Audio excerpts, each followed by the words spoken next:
Good afternoon, everyone. This is Nithin Ramachandra from the NR Hour Sports Show. This is episode 838. I'm joined by a really special guest. Her name is Monica McNutt.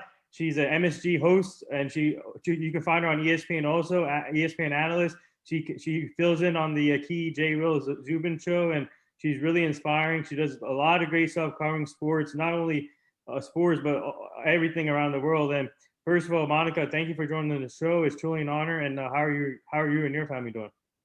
Nathan, thanks for having me. Everything is well on my end. Just getting ready for Game 5 tonight in the Atlanta Milwaukee series. We're recording this, of course, on Thursday, July 1st.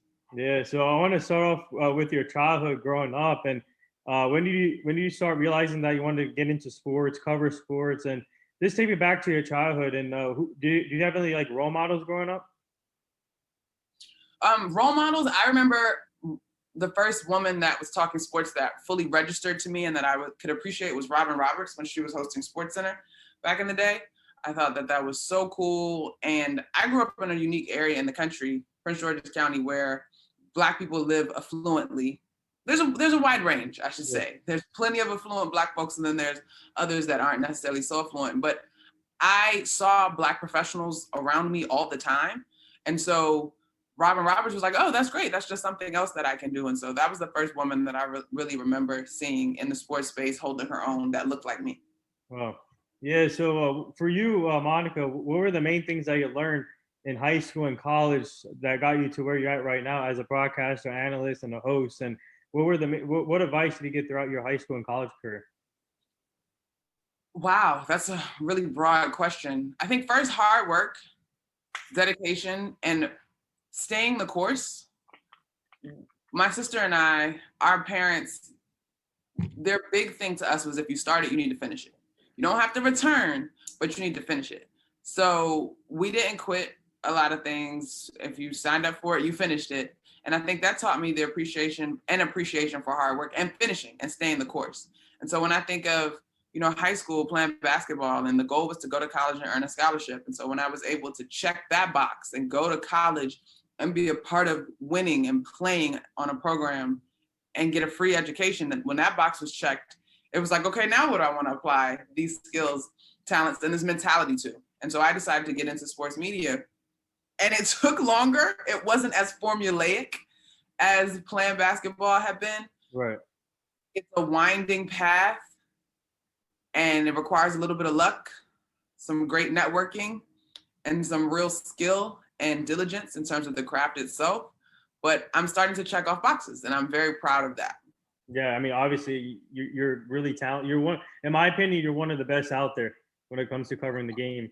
Yeah. Oh, wow, Nathan, thank you. I appreciate that. Anytime. So I want to ask you, though, obviously in this industry, it's really important to, obviously you just said networking, making connections. And for you, what's it like just to you have a lot of connections in this ESPN world and even MSG. I had Bill Pito on the show. Nice. Yeah, so he's awesome. So what's it like connecting with them and obviously working, what's it like just to have multiple things in this industry? Obviously is really important to have.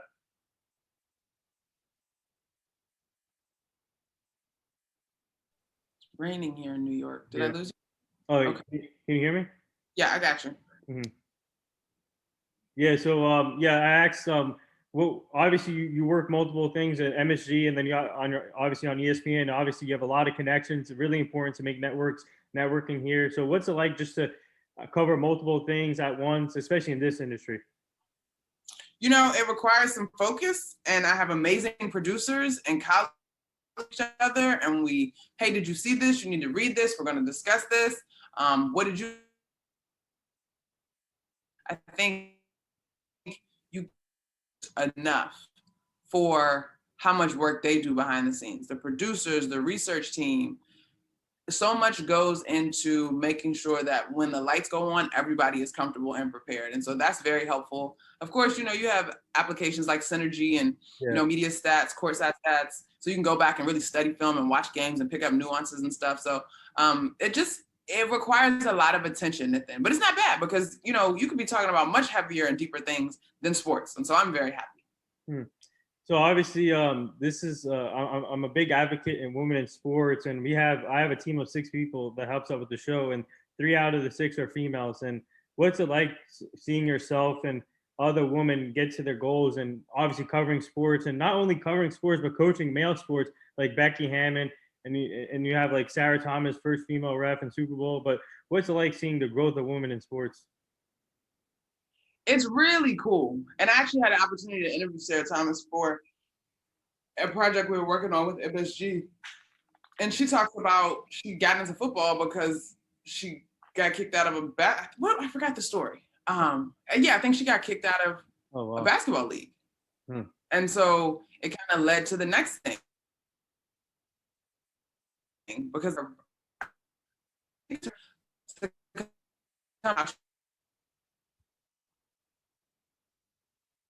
where we are as a society in terms of really evaluating how we can create opportunities for all and not being stuck in what used to be the old mold, because your gender, your identity shouldn't block you in. You have something to share, and I think diversity benefits all parties involved. So I'm really proud of that. I'm proud of the work that women are doing in this space. They continue to show up and prove that they can handle it. I'm also proud of the men who stand side by side and say, hey, we need to do better, and we need to show support, active support, moving from passive to active, I should say, not aggressive. But I think we're on the right path. It's really exciting to be in space right now. So for you, what is experience so far for you working at MSG Network and obviously covering the Knicks and obviously on ESPN and working with Kendrick Perkins, Charlie, and then you got Keyshawn Johnson, you got everybody. So what's the experience like so far for you? I've had a blast. Again, everybody works so hard. They are prepared. They have opinions. We have great conversations, very thoughtful. I have a new appreciation for daily television. I hadn't really done daily for years, since I was a local multimedia journalist working in DC. And so now that I'm doing different shows and having to navigate my schedule and make sure I'm making time to study games and watch tape and look at the box scores, I have a new appreciation for someone like Stephen A. Smith, who really is on all the time. It requires that you keep your energy up, that you obviously are knowledgeable. It's a lot to keep up with. Let me tell you, Nathan, when I go on vacation,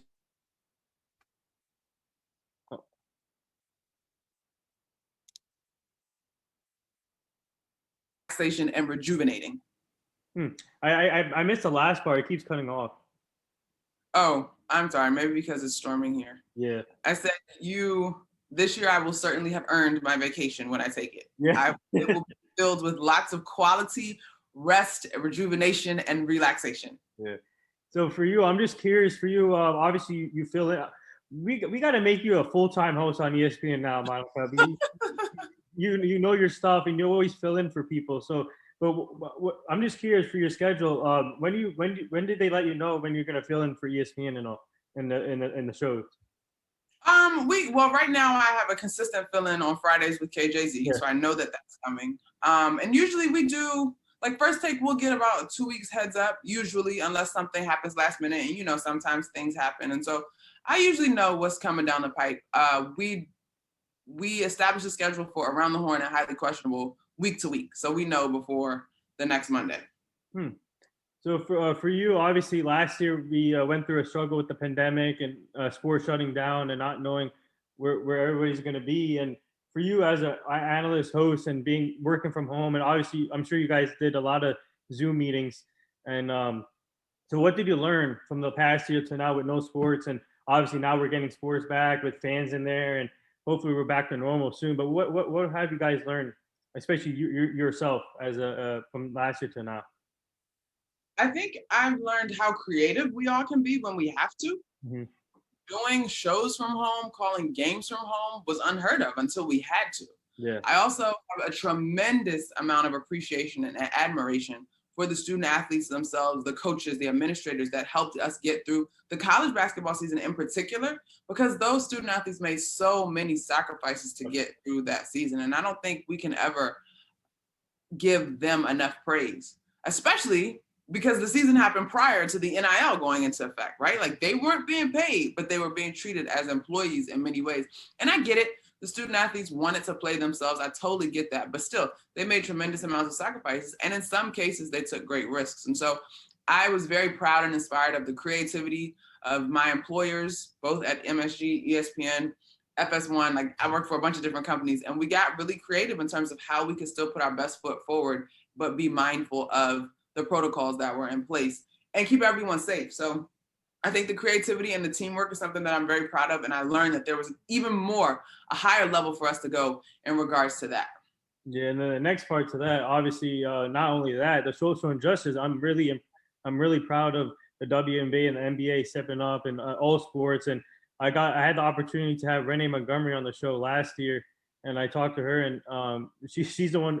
Kudos, actually, Maya Moore started the whole thing, and then Renee Montgomery came in, and all these other players. So what's it like, especially for you who covers the game a lot, both WNBA, NBA, seeing them come together trying to solve this issue?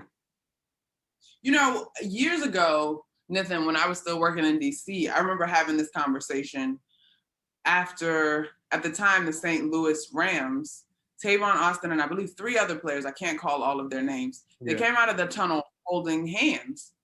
And I believe they had on the I Can't Breathe t-shirts. And that was after Eric Garner, right?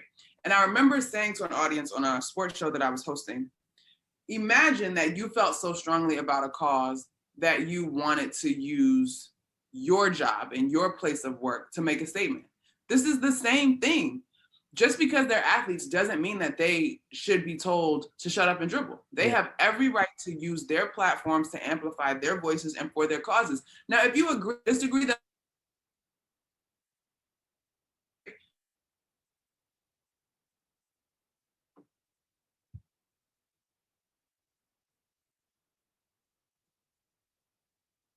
rate. Mm-hmm. So, what advice would you give to these young kids or young reporters or journalists or even athletes that are trying to get to their goal? Hone your craft. You can't cheat the game, whether we're talking about the actual sports games or the craft of being in media. You can't cheat the game, right? You got to be diligent. You got to survive the war of attrition. Keep your head down and grind. I always say you take yourself with you wherever you go in terms of your character. And you want to be proud of that person. So work on your character. Show up. Be diligent. Be a good teammate. Communicate. Be willing to take criticism and feedback. So you got to keep putting one foot in front of the other, Nathan. Like forward movement, even if it's slow forward movement, it's still movement. Yeah. So we do this fun little segment now on the show. It's called the Rapid Fire segment. You ready for this? Let's do it. All right. What's the scouting report on Monica McNutt as a basketball player? Don't let her shoot. Don't let her leave. Don't leave her open on the 3-point line. Make her put the ball on the floor. That's probably scout on me. Yeah.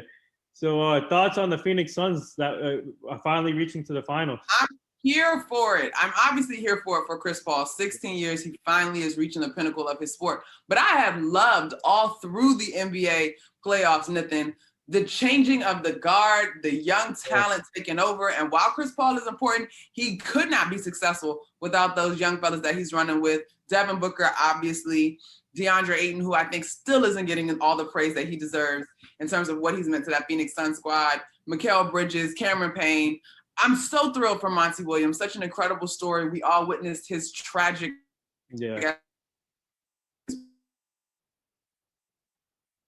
pinnacle of his sport as well. Like, I just love it all around. Obviously, I had the Hawks in the. I want the Hawks to be in the finals too. So who do you have winning tonight? If both superstars are out, I do think that the Bucks respond after looking terrible yesterday. But if both superstars are out, I actually like the Hawks to take out the Bucks. Wow, interesting. So for you, what was your most memorable interview and most memorable game that you covered? Oh man, most memorable game.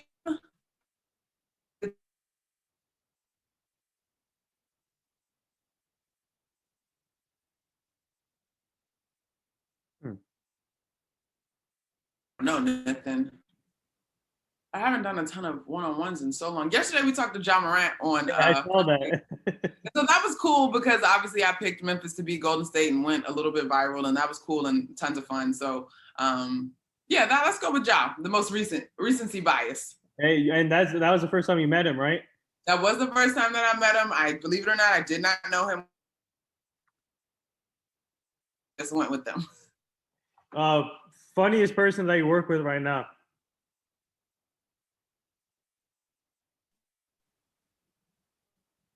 Hello. Mm-hmm. Am I here? Yep, I got you. Yeah, I don't know why it keeps breaking off, but funniest person that you work with right now. Funniest person that I work with right now? Man, my friend Christine Williamson is hilarious. My homegirl Kelsey Riggs is Kelly Gramlich, and we laugh all the time. Obviously, Kendrick Perkins is hilarious. Keyshawn Johnson, like Key is so funny. We have a great vibe. The person that just starts talking and I want to laugh though, I don't know who's the funniest. I think all of us vibes together. Yeah. Favorite music? Goldie is pretty funny though too. I'm an R&B girl. R&B, sprinkle some gospel in there. Who do you? All right, if either the Hawks or Bucks, but do you have the Suns winning the championship or the other team from the? Yeah, I think it's Chris Paul is the year of destiny. The sun is shining. I got the Phoenix Suns. I'm rolling with that. Kawhi Leonard's laugh or Kevin Hart's laugh? I would say Kawhi. What outside of your job, what else you like to do? I'm all about having my nails painted and a good manicure. I love jewelry, travel. I like have to have some fun with some fashion. I enjoy food. Just regular stuff. I'm into fitness. Fitness is important to me. Just overall wellness.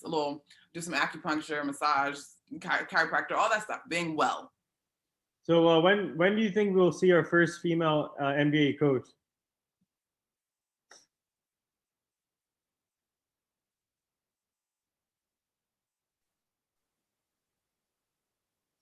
Am I back? Yeah. When do you think we'll see our first female NBA coach?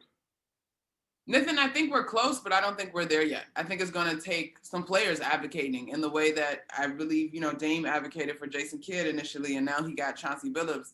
Mm-hmm. I don't know that he advocated for Chauncey. I do want to clarify, but I do think that it's going to require some players being willing to throw their names and their support and ask for some of these up-and-coming female coaching candidates. So what are your, before we get to the last two things, what are your thoughts on the WNBA season so far? Year 25, count it. The talent keeps going up. Yeah. So the last two things here before I let you go, our team is part of this foundation. It's called the Hugh Jackson Foundation, and we're trying to help them prevent human trafficking and making sure the community stays safe and the kids stay safe. So I'll send you the page so you can go check it out. Okay, thank you, Nathan. Thanks for having me. And hold on, last thing, would you like to say anything to the nurses, doctors, and essential workers? Oh, in my mind, essential workers are not just folks that are in the medical profession, although they've been very important. Also, our grocery store folks, our trash people, anybody that could not stay home to work. I thank you for your sacrifices. And, I understand that the vaccine is a very personal health choice, but if you're not in for the vaccine, keep wearing that mask. If you are vaccinated, then still be mindful of the guidelines that are set before us. Yeah, well said. And that wraps up episode 838 with the talented Monica McNutt. She's an MSG host, ESPN analyst. Go follow her on all social media formats. Thank you again, Monica, for joining the show. It's truly an honor, and you're such an inspiration. Thank you, Nathan. Thanks for having me. Anytime. All right.